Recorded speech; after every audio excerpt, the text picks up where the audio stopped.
Thank you for taking the time to listen to our show today. I'm Jason MacGregor. I'm the host of the MacGregor Wealthcast. Each episode, we will be discussing topics we believe to be important to our clients.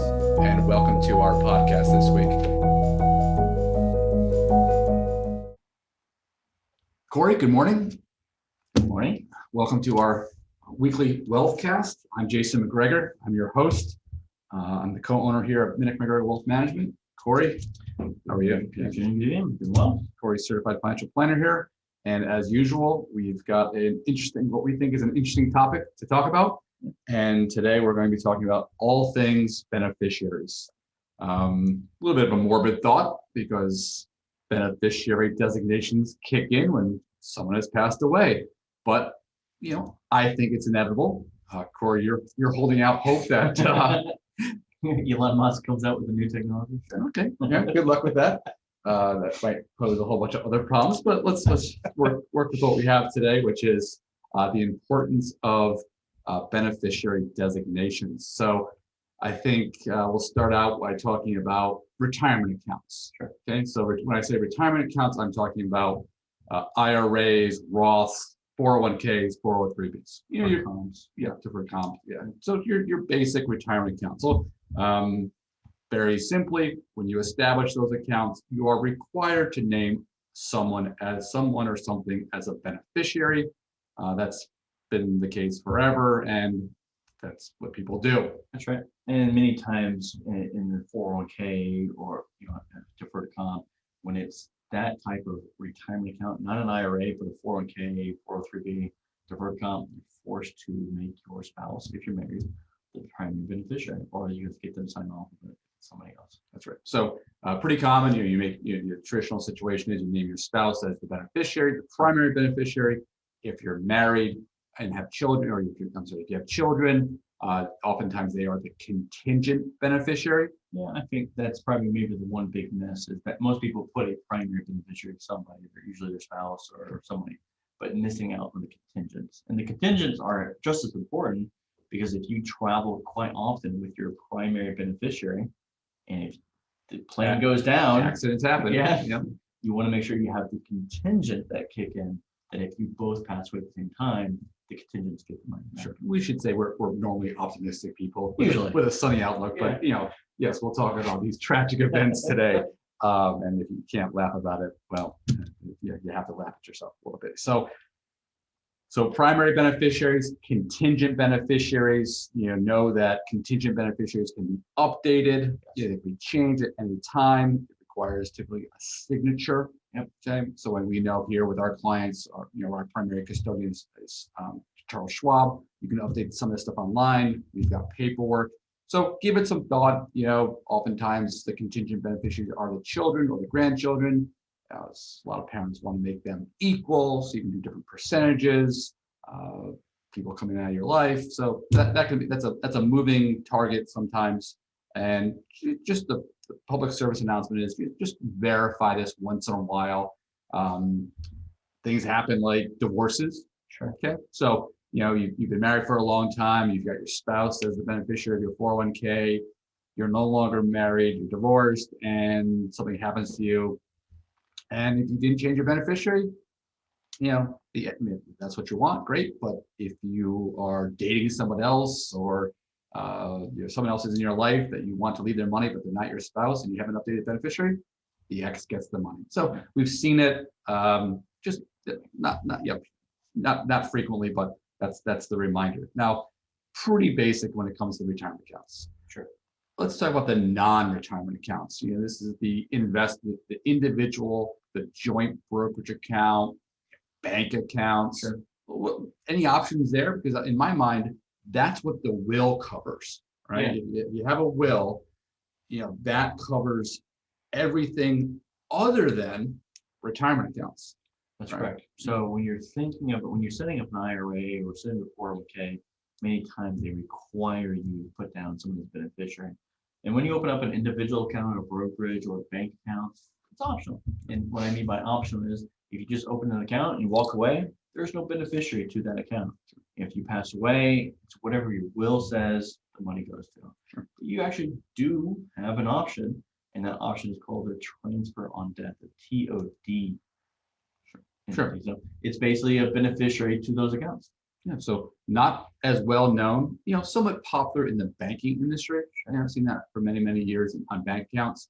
And again, we're talking about non-IRA accounts, and you could have a joint account, and it's just like adding a retirement beneficiary. There could be primary and contingents, and it's a great way to avoid probate.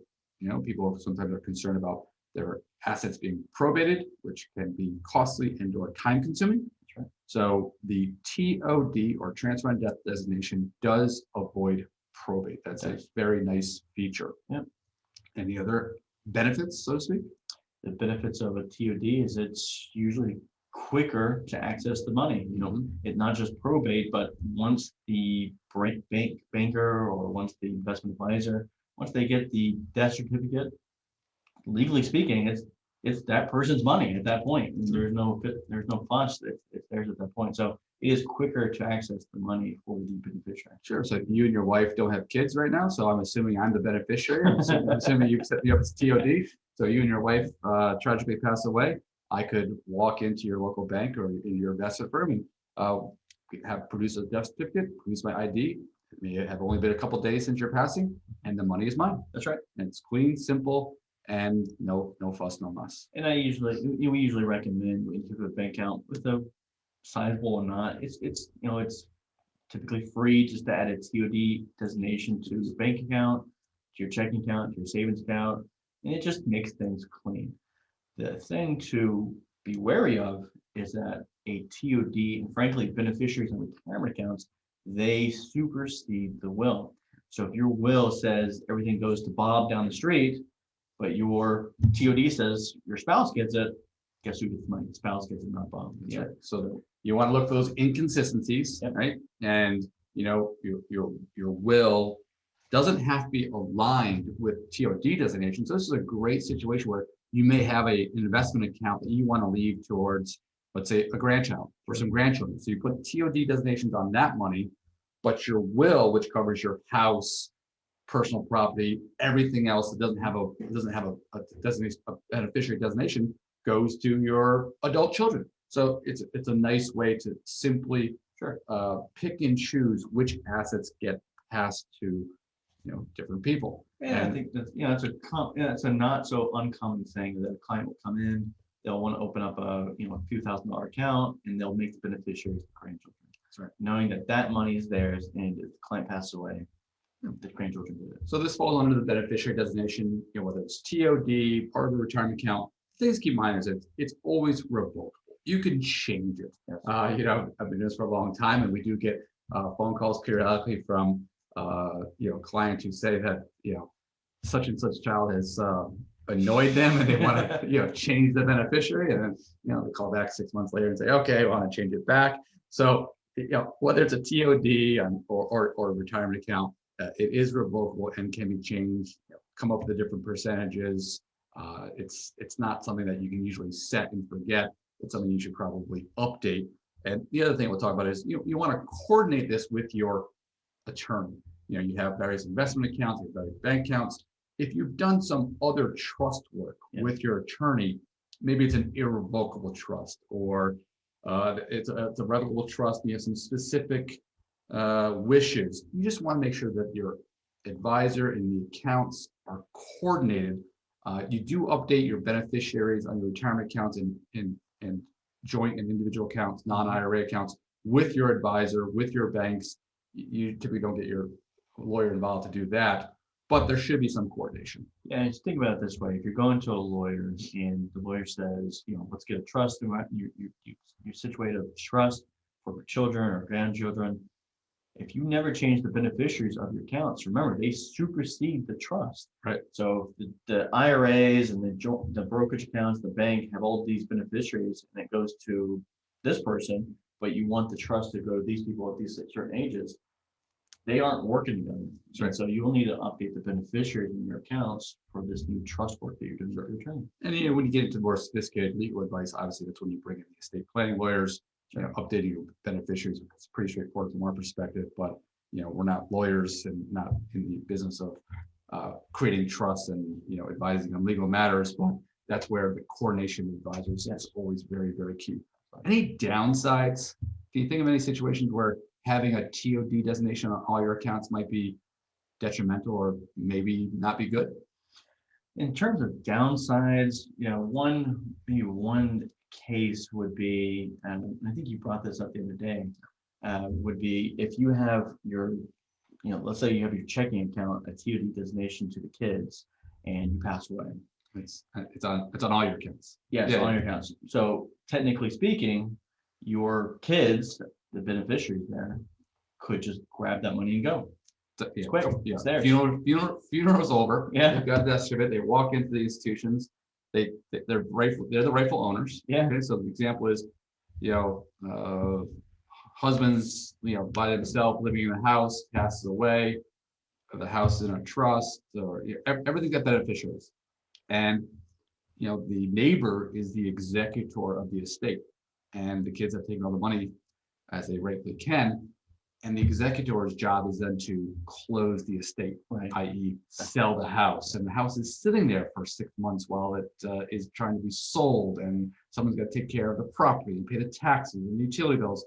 And there's no money left in the estate. Yeah, because the kids ended up just taking it. That's right.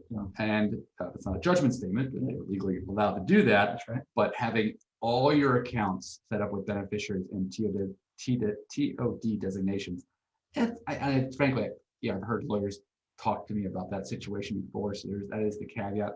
It's clearly an extreme situation. Yeah. Okay. But you can see how maybe not having every single account TOD may be beneficial. But anyway, so just a quick overview of the importance of beneficiary designation on your account.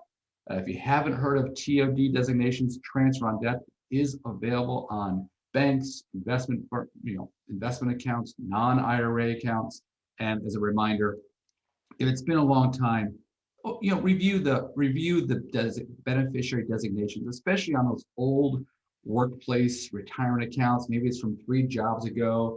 Maybe you were single at the time and now you've married with children, and it was 15 years ago and you left your 401k at that old employer and you never updated beneficiaries. It's time to update the beneficiaries. Sure. No doubt about it. So thanks for taking some time to watch and listen to our Wealthcast. As always, more information can be found on our website at mmwealth.com. Also, we can be reached at info@mmwealth.com if you want to reach us by email, or our phone number is 518-499-4565. Cory, thanks for taking some time this morning to talk to me about beneficiary designations. And as always, we're here to help. If you have any questions, please let us know.